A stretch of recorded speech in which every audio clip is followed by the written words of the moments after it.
Welcome to our deep dive. And today we're looking into something really pretty wild. A book co-authored by spirits. Co-authored by spirits. I know, it's pretty crazy. We're going to be exploring the Spirits book by Allan Kardec, but we're focusing on a very specific section, Right. the Prolegomena, which was directly channeled through mediums, That's right. And which is pretty amazing in itself. it is. It's what makes it so interesting, this Prolegomena. Yeah. It's because of who these authors are. Yeah. We're talking about some big names. You've got St. Augustine Socrates, Benjamin Franklin, It's like a who's who. and even a mysterious spirit of truth. Yeah, so what did this A-list team of spirits want to share? I mean, they could talk about anything. You would think so. But they chose to start with something surprisingly simple, a symbol. Okay. They instructed Kardec to include a drawing of a vine branch. A vine branch. A vine branch. That seems a bit random. What's the significance? Well, it's not random at all when you consider the core principles of Spiritism. Spiritism emphasizes spiritual growth and evolution, right? The vine branch is a powerful visual metaphor for that process. I see where you're going with this. So the vine represents our journey, and the grapes are like the wisdom we gather along the way. Exactly. The spirits saw the vine branch as this representation of how our spirits, like vines, they need tending and care to bear fruit. Okay. Each grape symbolizes the wisdom and knowledge that we acquire through effort and experience. I really like that because it's not passive. Yeah. You know, it's about actively engaging with life. You know, learning, facing challenges, and making choices that actually nurture our spiritual development. You hit the nail on the head. It's about actively tending that garden. Yeah. So how does this vine branch symbolism connect to the listener? Yeah. I mean, are we all supposed to become grape farmers? Not quite, but think about your own pursuits and passions. Right. The skills you're honing, the relationships you're nurturing, even the challenges you're overcoming. You know, these are all ways you're cultivating your own spiritual grapes. I like that it makes this concept very tangible and applicable Right. to everyday life. Yeah. But this idea of a new era that the spirits kept mentioning, how does that fit in? That's where things get really interesting. They believed they were ushering in a new era for humanity. Okay. One based on love, charity, and a deeper understanding of the spiritual realm. That sounds incredibly ambitious. It does. But if they're emphasizing individual spiritual growth, Yeah. you know, through the vine branch metaphor, Right. how does that translate to a collective transformation of humanity? That's a great question, and it gets to the heart of Spiritism's vision. They believe that individual spiritual growth is essential for collective progress. Okay. As more individuals awaken to their spiritual nature and they strive for greater love and understanding, it creates a ripple effect. It gradually transforms society as a whole. So it's like each of us tending our own spiritual gardens. Yes. And as those gardens flourish, they start to create a more beautiful and harmonious landscape for everyone. Precisely, they envision a future where humanity is united not just by earthly bonds, but by this shared understanding of our spiritual interconnectedness. It's a beautiful vision, but it also sounds incredibly challenging to achieve.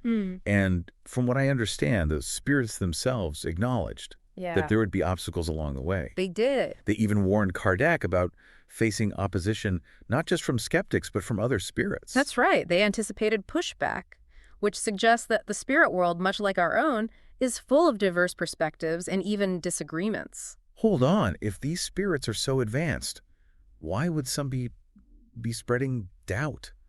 Doesn't that contradict this whole message of love and unity? That's a really insightful observation, and it raises important questions about the nature of the spirit world. Right. Why would there be dissenting voices? Are some spirits more enlightened than others? And how do we discern truth from falsehood when we're dealing with this unseen realm? We'll need to delve deeper into those questions for sure. I'm already hooked. This is getting really intriguing. But before we get into that, there's another point in this section that really stood out to me. The spirits repeatedly encouraged Kardec to persevere, even when facing criticism or challenges.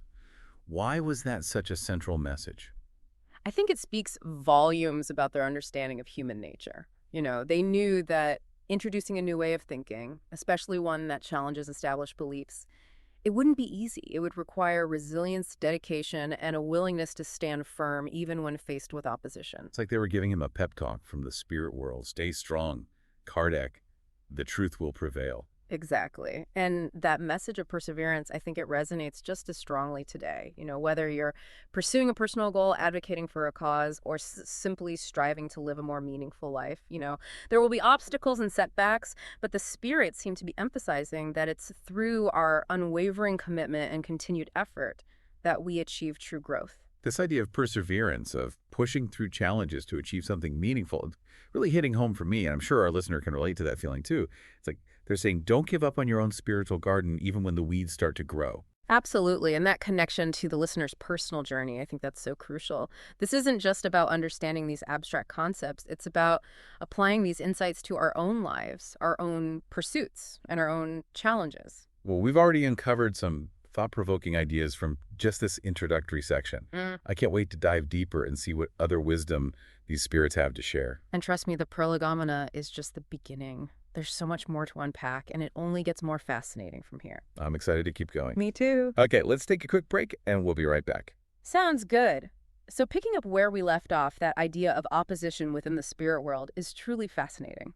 I know I was really struck by how these spirits, some of the most revered figures in history and philosophy, actually anticipated pushback on their message of love and unity. Right. It really makes you wonder what kind of dynamics are at play in the unseen realm. It does challenge our assumptions for sure, and it suggests that the spirit world, much like our physical world, is a place of diverse perspectives and ongoing evolution. So are we talking about some kind of hierarchy in the spirit world? Like some spirits are more advanced than others? That's one way to interpret it. Remember, Spiritism emphasizes the idea of reincarnation, with spirits progressing through multiple lifetimes, Right. learning and evolving along the way. So it stands to reason that some spirits, having experienced more lifetimes and learned valuable lessons, might possess a deeper understanding of spiritual truths. That makes sense. It's like a spiritual school with some spirits further along in their studies than others. Yeah. But if that's the case, why would more advanced spirits, the ones advocating for this new era of love and unity, face opposition from those who are, well, less evolved? That's a great question, and it speaks to the complexities of spiritual growth. Imagine holding a belief system for centuries, perhaps even millennia, and then encountering a new perspective that challenges everything you thought you knew. Right. It can be unsettling, even for spirits. So it's like some spirits might be stuck in their old ways of thinking, resistant to change, even if it's for the better. But the Prolegomena goes a step further. Yeah. Mentioning spirits who might spread doubt out of malice and ignorance, that seems even more unsettling. Yes, and it raises questions about the motivations of some spirits, while Spiritism generally portrays spirits as benevolent beings striving for enlightenment. Right. The Prolegomena acknowledges that not all spirits may operate from a place of pure love and wisdom. Some might be driven by ego fear or a desire to maintain control even in the afterlife. That's kind of creepy. So how do we know which spirits to trust? I mean, if even St. Augustine and Socrates are anticipating pushback, it makes you wonder how we as mere mortals can discern truth from falsehood when dealing with the unseen realm. That's the million-dollar question, isn't it? And it's a question that has plagued humanity for centuries. But I think that the Prolegomena offers some guidance on this. Remember, the spirits emphasize the importance of reason and critical thinking. Oh, They encourage Kardec, and by extension, all of us, to question, analyze, and discern for ourselves. so they're not advocating blind faith or simply accepting everything we hear from the spirit world? Not at all. They're calling for an active and discerning approach to spirituality. Okay. They want us to engage our intellect, to weigh the evidence, and to arrive at our own conclusions based on reason and personal experience. It's like they're saying, don't just take our word for it, think for yourself. Exactly. That's pretty empowering, actually, but it also seems like a huge responsibility. It is a responsibility, but it's also a testament to our own spiritual potential. The spirits saw humans not as passive recipients of divine knowledge, Right. but as active participants in this ongoing process of spiritual discovery. They believed that we have the capacity to discern truth from falsehood, to connect with our own inner wisdom, and to contribute to the evolution of consciousness itself. That's an inspiring perspective. Yeah. It makes me wonder what Kardec himself thought about all of this. Yeah. I mean, imagine being told you're going to face opposition even from spirits while trying to spread this message of love and unity must have been quite daunting. It must have been, but the spirits didn't just warn him about challenges, they also offered him immense encouragement. They urged him to persevere, to have faith in God, and to trust that the truth would ultimately prevail. So it was a balanced message, acknowledging the difficulties, but also providing a sense of hope and inspiration. Exactly. They were preparing him for a long and arduous journey, but also reminding him of the immense importance of his mission. And I think that message of perseverance, of remaining steadfast in our beliefs and pursuits, even when faced with obstacles, resonates just as powerfully today. It certainly does. We all face challenges in life, whether it's pursuing a dream, overcoming a personal obstacle, or simply navigating the complexities of relationships. This idea of staying true to our convictions, even when it's tough, feels very relatable and applicable to everyone. Absolutely. And I think there's a beautiful parallel here between Kardec's journey and the journey of spiritual growth itself. It's not always easy. There will be moments of doubt, confusion, and even opposition, but it's through perseverance, through continued effort and dedication that we make progress and ultimately reach our potential. This episode has been such an eye-opener so far. We've gone from a simple vine branch symbol to complex questions about the nature of the spirit world and the importance of perseverance. What I find especially fascinating is how the Prolegomena manages to connect these seemingly abstract ideas to our everyday lives and personal journeys. And that's what makes it so powerful. It's not just a collection of esoteric concepts. It's a guidebook for living a more meaningful and fulfilling life, both spiritually and practically. It challenges us to think critically, to cultivate our inner wisdom, and to actively participate in the evolution of consciousness. Well said, and I'm sure there's even more to unpack as we continue our exploration of the Prolegomena. There was one phrase that really stood out to me, using the way of heaven as a stepping stone to earthly things. What do you think the spirits meant by that? That's a fascinating phrase, and I think it speaks to the importance of authenticity in our spiritual pursuits. It's a warning against using spirituality for personal gain or worldly ambition. So it's like they're saying, don't use spirituality as a ladder to climb the social or material ladder. True spiritual growth is about something far deeper and more meaningful than worldly success. Exactly. True spiritual growth, according to the spirits, is about inner transformation, about aligning our actions with our highest values, and about contributing to the well-being of others. It's not about seeking personal power or material possessions. So it's a call for genuine spiritual seeking, driven by a desire for knowledge and understanding, rather than self-serving motives. Right.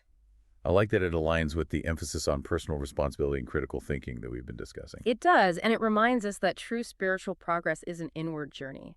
It's about cultivating those spiritual grapes of wisdom and compassion within ourselves, and then using those fruits to nourish both ourselves and the world around us. That's a beautiful image.